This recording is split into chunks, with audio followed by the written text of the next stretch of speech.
Jacob Bucklo was the youngest hunter on Mountain Monsters, the fan favorite who learned everything from the legendary Trapper. But when the cameras stopped rolling and Trapper died, Buck's life took a turn nobody saw coming. What happened next reveals the dark reality of what happens to reality TV stars after the fame disappears. Tonight, we're uncovering the truth about Buck's life after Mountain Monsters, and it's not what you think. Before we begin, make sure to subscribe. You won't want to miss what comes next. In 2013, a young hunter from the heart of West Virginia stepped into the spotlight and changed the face of cryptid hunting on television forever. Jacob Bucklo joined the cast of Mountain Monsters as one of the original AIMS team members and immediately stood out for one crucial reason. He was the youngest member of the crew by a significant margin, while the rest of the team consisted of grizzled, weathered Appalachian veterans who had spent decades tracking through those ancient mountains. Buck brought youthful energy, raw enthusiasm, and a hunger to prove himself that viewers found instantly compelling. His personality created a perfect contrast with the older hunters. Where they were cautious and methodical, Buck was impulsive and eager. Where they relied on decades of experience, Buck relied on instinct and adrenaline, and fans absolutely loved him for it. He became the relatable entry point for younger audiences, the guy who asked the questions viewers were thinking, who reacted with genuine excitement when something unexplainable happened in the darkness. But behind the scenes, the reality of filming Mountain Monsters was far more grueling than most viewers ever realized. The shooting schedule was absolutely brutal, with the team often spending entire nights in freezing temperatures, hiking through treacherous terrain, setting elaborate traps, and staging dramatic confrontations with creatures that may or may not have actually been there. Like many reality shows, there was constant pressure to deliver compelling television, to create moments that would keep audiences coming back week after week. For Buck, being the youngest meant working twice as hard to earn respect, to prove he belonged among these legendary hunters, to show he wasn't just the kid who got lucky with a TV contract. The physical toll, the mental exhaustion, the strange liminal space between reality and performance that defines all reality television. Buck was living it all while still in his 20s, and the cracks were already beginning to form beneath the surface, even if nobody could see them yet. One of the most compelling dynamics on Mountain Monsters was the relationship between Buck and the team's legendary leader, John Trapper Tice. For many fans watching at home, Buck felt like the spiritual son of Trapper on screen, the younger hunter learning directly from an old-school Appalachian legend who had spent his entire life in those mountains. Trapper wasn't just the team leader, he was a father figure, a mentor, a living embodiment of Appalachian hunting culture and folklore traditions passed down through generations. And Buck absorbed everything Trapper had to teach: the way he tracked, the way he read signs in the forest, the way he approached the unknown with respect rather than just bravado. Their on-screen chemistry became one of the show's most powerful elements. Trapper would bark orders and Buck would execute them without hesitation. Trapper would share wisdom about the mountains and Buck would listen with genuine reverence. It created a narrative arc that felt authentic, even within the sometimes questionable reality TV framework. Viewers watched Buck grow from an eager young hunter into a more seasoned tracker under Trapper's guidance. But it's crucial to clarify something that has caused confusion among fans over the years. Trapper and Buck were not related by blood. They were not father and son in any biological sense. Their relationship was purely professional and mentorship-based, forged through years of working together in extremely challenging conditions. However, the bond they developed was clearly deep and meaningful, transcending typical co-worker relationships. For Buck, Trapper represented everything he aspired to become as a hunter and as a man. The respect was visible in every interaction, every conversation, every moment they shared on screen. And when Trapper's health began to decline in later seasons, that bond would be tested in ways that neither of them could have anticipated. The foundation of Buck's entire experience on Mountain Monsters was built on Trapper's leadership,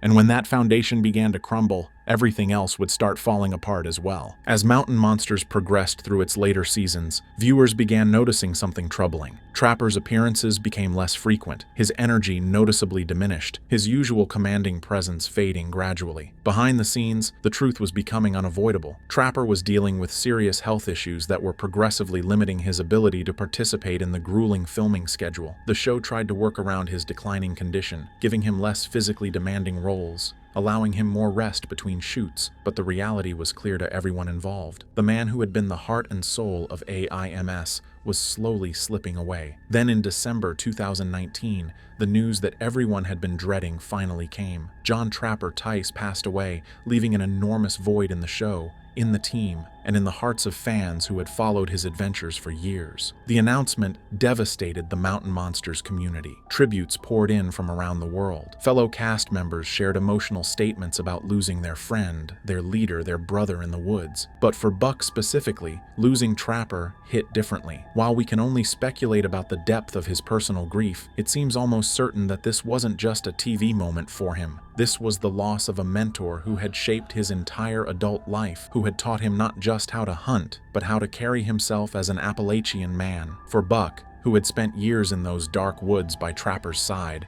learning his methods, absorbing his wisdom, building a relationship that went far beyond scripted television, that loss was almost certainly deeply personal and profoundly painful. Grief has a way of amplifying every other struggle in a person's life, and for someone already navigating the unstable world of reality television, the death of Trapper likely represented more than just losing a colleague. It meant losing the anchor that had kept everything together, the steady presence that had made all the chaos and uncertainty worthwhile. Mountain Monsters ran for 8 seasons, building a dedicated cult following of cryptid enthusiasts, Appalachian culture fans, and people who simply enjoyed watching a group of colorful characters hunt impossible creatures through dark forests. But like many reality shows, it ended somewhat abruptly in 2020, leaving viewers with unresolved cliffhangers and unanswered questions about the team's ultimate fate. For the cast members, the sudden ending meant facing an uncertain future. The regular paychecks stopped. The visibility disappeared. The structure that had defined their lives for years simply vanished overnight. But Buck wasn't ready to let the legacy die. In late 2024 and into 2025, something unexpected happened. Buck,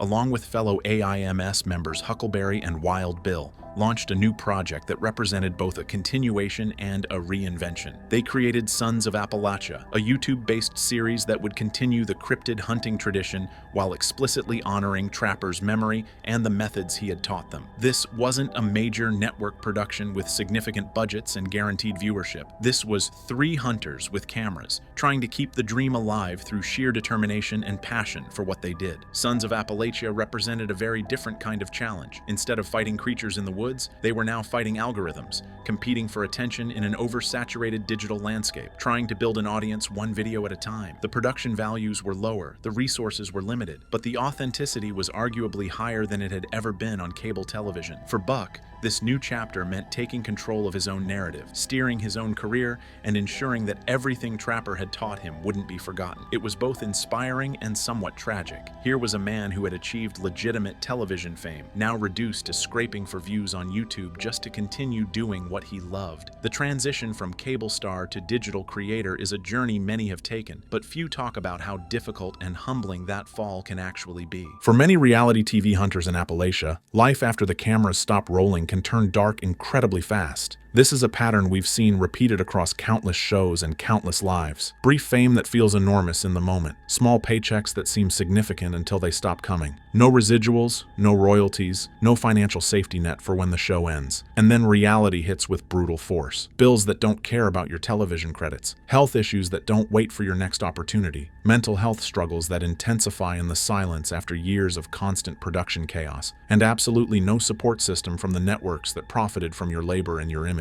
The entertainment industry has a long, documented history of chewing up working-class participants and spitting them out once their usefulness expires. This is especially true in reality television, where participants often lack the contracts, protections, and representation that scripted actors receive. They're not considered talent in the traditional sense. They're considered content, raw material to be extracted and exploited until the audience loses interest. For someone like Buck, coming from a small Appalachian community where opportunities are already limited, the whiplash of sudden fame followed by sudden obscurity can be psychologically devastating. We've seen this pattern over and over. The reality star who ends up broke, addicted, homeless, forgotten. The person who was on television one year and in a county jail the next. The familiar face who quietly disappears and nobody thinks to ask what happened to them. There is absolutely no public record that Jacob Lowe has gone through arrests, overdoses, or homelessness. But if he had, it would fit a well-known and well-documented pattern for reality TV's forgotten stars, particularly those from economically disadvantaged regions who were never given the tools or support to navigate sudden visibility and its inevitable disappearance. What we actually know about Jacob Bucklo's personal life is relatively limited, which is probably exactly how he prefers it. The documented facts paint a picture of a man deeply rooted in his Appalachian heritage. He's originally from West Virginia, born and raised in the mountains that would later become his television hunting grounds. His background before Mountain Monsters involved hunting and fishing, traditional Appalachian outdoor skills passed down through generations of mountain families. These weren't hobbies for Buck. They were survival skills,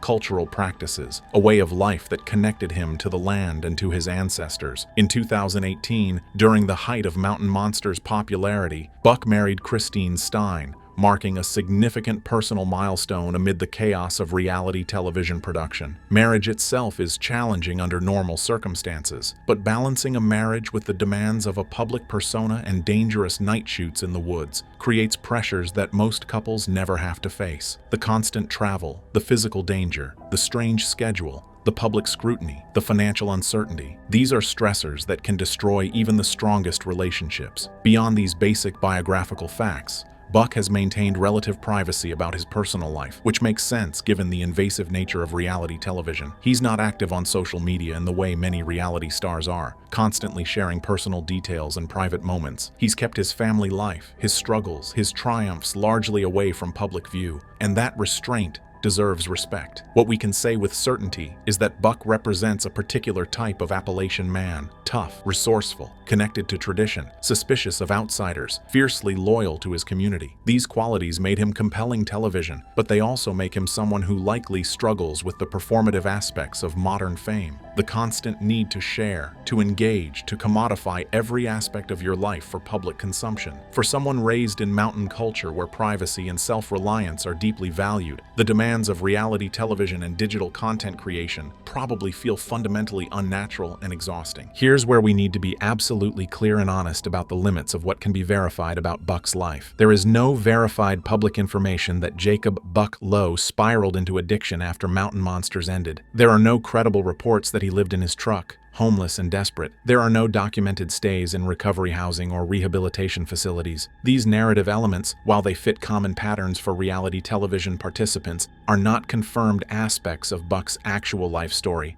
and should not be presented or accepted as biographical fact. This distinction matters enormously. It's easy to construct a tragic narrative that feels plausible, that aligns with what we know happens to many people in similar circumstances, that creates compelling content. But plausibility is not the same as truth, and patterns are not the same as individual experience. Buck deserves to have his actual story told, not a fictionalized version that serves a predetermined narrative arc. What is absolutely real, however, is the environment Buck exists within. Appalachia's devastating opioid crisis is well documented and has destroyed countless lives across the region. The economic stress facing working-class communities throughout West Virginia and surrounding states is severe and worsening. The way reality television fame can magnify every existing crack in a person's life, turning manageable problems into catastrophic failures, is proven across countless examples. So while we don't know Buck's specific struggles, we know the context he's operating within is brutal. We know the pressures he's facing are real. We know that even if he's avoided the worst outcomes, he's almost certainly fought battles that the public will never see or understand. The absence of evidence is not evidence of absence. Buck's relative privacy might indicate he's handling everything well, or it might indicate he's struggling privately. We simply don't know,